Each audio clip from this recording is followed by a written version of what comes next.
Ako imaš proširene vene ili kapilare na nogama, prestani da se lažeš da je to samo estetika. Ponekad je to znak da ti povrat krvi iz nogu ne radi kako treba. I ako to ignorišeš godinama, možeš da završiš sa otokom, kožom koja propada, upalama, trombovima, pa čak i ranama koje nikako da zarastu. Da budem iskren, mnogo toga postoji na tržištu, razne kreme, čajevi, magični neki suplementi i u većini slučajeva oni mogu da poprave dosta toga, međutim ne mogu da poprave pokvarene zaliske. Pričat ćemo o svemu šta može priroda, šta je neophodno da odradi medicina i tako dalje. Ostanite do kraja videa i saznaćete puno korisnih stvari šta možete već danas da uradite i popravite svoje stanje. Znajte da možete drastično da smanjite simptome, usporite progresiju i ako treba uradite neke možda sada već minimalno invazivna rešenja koja danas nisu ni blizu, da tako kažem, onih brutalnih stvari koje su se, po znacima navoda, radile u prošlom veku. U komentaru možete da odmah napišete šta vi radite po pitanju proširenih vena, kakva su vaše iskustva i tako dalje. A kada pričamo o tome koji su nivoi, da tako kažem, proširenih vena, svakako ste primetili možda kod sebe ili kod drugih osoba, one sitne, da tako kažemo, kao paukovu mrežu vene, koje se često nazivaju telangijektazije, koje podrazumevaju da su one čak manje od 1 milimetra. Pa onda imamo te retikularne vene koje budu negde do 3 mm i onako ona plava mreža ispod kože i imamo naravno varikozne vene, to jest te površne vene koje su mnogo veće od 3 mm, onako ispupčene i imaju, da kažem, onako izgled kao neke zmice, konopci i tako dalje. I ono što je najbitnije, varikozne vene su najčešće deo šire bolesti koja se zove hronična venska insuficijencija. Sada je bitno da shvatite mehanički gledano šta se dešava tu. Znači, arterije guraju krv iz srca, po znacima navoda, na silu. Vene vraćaju krv nazad. I tu nastaje problem, jer vene nemaju pumpu kao srce. Vene se oslanjaju često na mišiće lista, na hodanje, na kontrakcije i tako se gura krv naviše. Zatim, na zaliske u venama. Znači, oni rade faktički kao jedna vrsta jednosmernih vrata. I čak i disanje pomaže u smislu negativan pritisak u grudima vuče krv ka srcu. Kada zalisci oslabe ili se oštete, krv pada nazad zbog prirode, zbog gravitacije. Zadržava se, vene se šire, postaju krivudove i počinju da bole. Površini i taj duboki sistem su povezani tim perforatorima. I ako zalisci ne valjaju, krv može da ide iz dubokih u površne vene i faktički ih preopterećuje. Kada pričamo o tome ko je najviše u riziku, najčešći faktori su svakako genetika.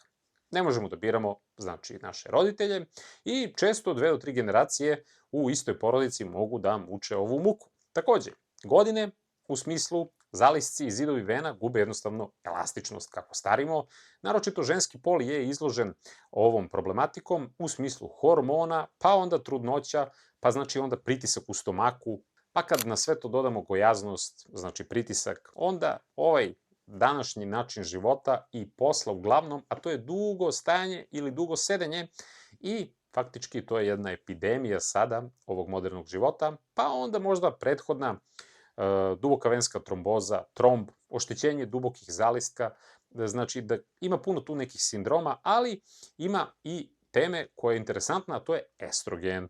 Pričat ćemo o tome kako se on povezuje sa varikozitetima, kod trudnoće, kod kontracepcije, kod hormonskih terapija, kod menopauze i često masno tkivo ima takozvani enzim aromatazu koji pretvara testosteron u estrogen. Šta to znači? Kod ljudi koji imaju više masti, ti ljudi faktički postaju estrogen mašina i to može da utiče na širenje vena. Dešava se da i osobe, na primjer, koje su izložene jakim onako fizičkim naporima, u smislu bilo da su to možda deadliftovi ili tako nešto, mogu da dižu pritisak faktički u smislu na dole i da dodatno stresiraju vene i da generalno ta preopterećenost fizičkim izgaranjem faktički može da pogorša stanje. Tipično se to dešava kada su, znači, teške umorne noge, kada imamo bol, kada osjećamo neko peckanje, svrab, žarenje, kada otiču stopala i zglobovi, zatim grčevi, nemirne noge, onda kada smo onako izloženi možda nekoj vrućini i osjećamo da gore noge i posle dužeg stajanja, bolje je kada hodate ili kad dignete noge. Znači tu već možete da primetite da se nešto dešava. Kako bolest napreduje? Mnogo je bitno da shvatite ovo što ranije. Koža postaje suva, upaljena, takozvani venski ekcem.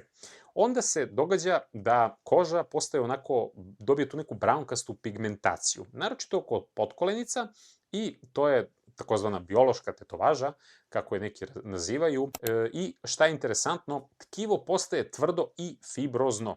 I u najgorem slučaju često se dešava i venski ulkus, u smislu rana, naročito oko unutrašnjeg članka, i može da pređe u ozbiljnu infekciju, pa čak i u infekciju kosti, osteomijelitis, koje je jako opasno stanje, i znajte da te varikozne vene mogu puknuti i krvariti posle manjeg udarca. Mnogo je opasno i može da dođe do tromboflebitisa, znači ugruška faktički u toj površnoj veni, i bitno je da kod ljudi koji možda imaju tu duboku vensku trombozu i tako dalje, se dešava da čak se nosi veliki rizik od plućne embolije. Pričao sam već o tome u drugom videu, i to je razlog zašto ne smete ovo da onako, da kažem, samo teko, pa dobro, ništa. Znači, obratite pažnju. Kada pričamo o dijagnozi, postoji jedan standard, a to je znači taj duplex ultrazvuk, Cold Doppler, gde se vidi da li je problem znači u dubokom ili u površnom sistemu, gde su tačno zalisci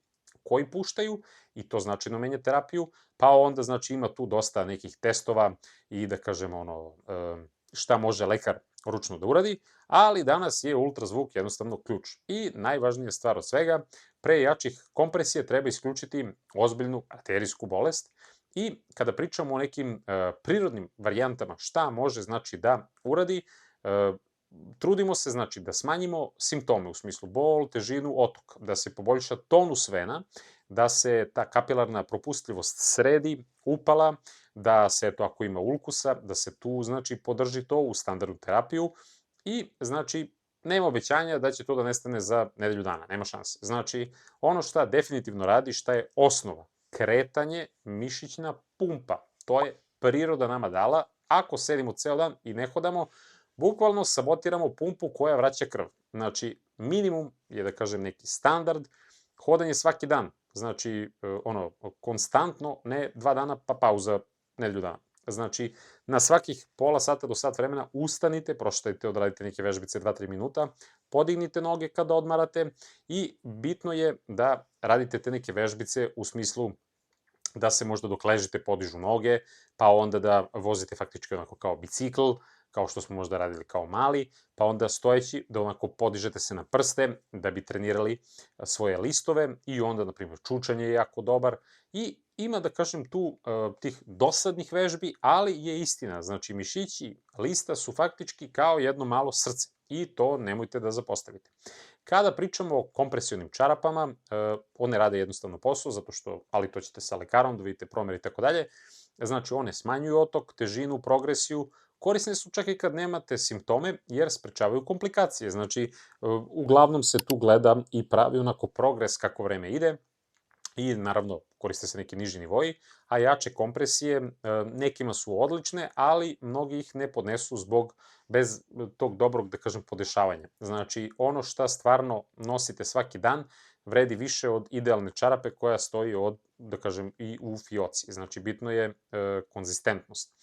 Kada pričamo o tome šta zaista radi, znači, više vlakana u ishrani, manje naprezanja, bolji gastrointestinalni ritam, onda puno antioksidanata, u smislu bobičasto voće, naročito borovnice i tako dalje, pa onda flavonoidi iz hrane, u smislu luk, beli luk, paprika, spanać, brokoli, kakao, grožđe, citrusi, sve to fenomenalno, supa od kostiju, zato što tu imamo dosta kolagena, koja je podrška tom vezivnom tkivu, i sve to ima smisla kada se sve ovo zajedno uradi. Zatim, šta je bitno da se izbaci? Trans, mast i ultra prerađena hrana, zato što troše antioksidativni kapacitet, dižu upalu. Znači, višak šećera da se izbaci, alkohol, posebno žestoka pića zato što opterećuju jetru, a sve je to povezano, pa onda kofein kod osetljivih, nekima može dosta da pogorša simptome. I kada pričamo o suplementima i o prirodnim nekim stvarima, znači, znajte da ta onako terapija je dosta prosta. mislim, lekar šta će vama da propiše, u principu, znači, uzima se ta mikronizovana, pročišćena flavonoidna, da kažemo, frakcija, u smislu diosmin, hesperidin i, znači, tu sad ima puno nekakvih preparata, ali to ćete već vidjeti u apoteci. Svim tim suplementima treba vremena.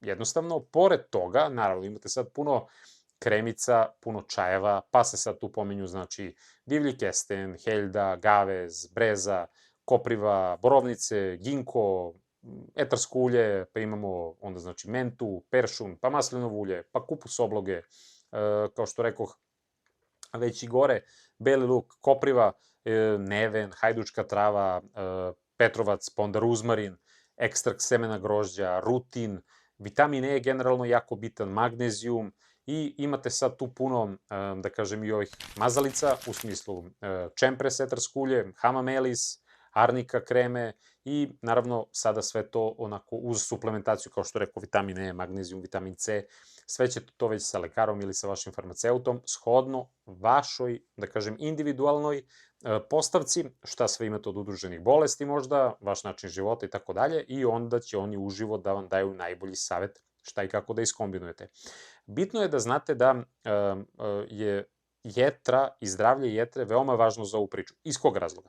Zato što, da kažem, taj venski sistem jednostavno se naslanja na jetru, u smislu krv iz digestivnog trakta ide kroz jetru.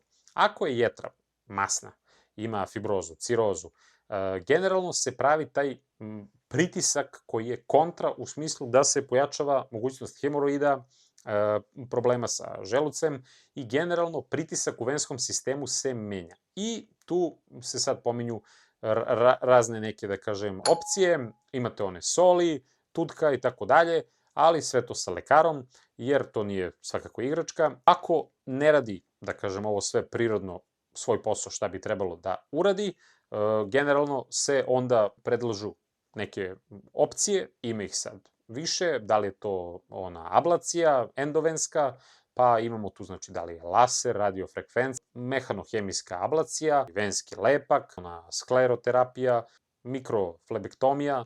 Starije opcije su bile taj stripping i tako dalje, ali nećemo o tome.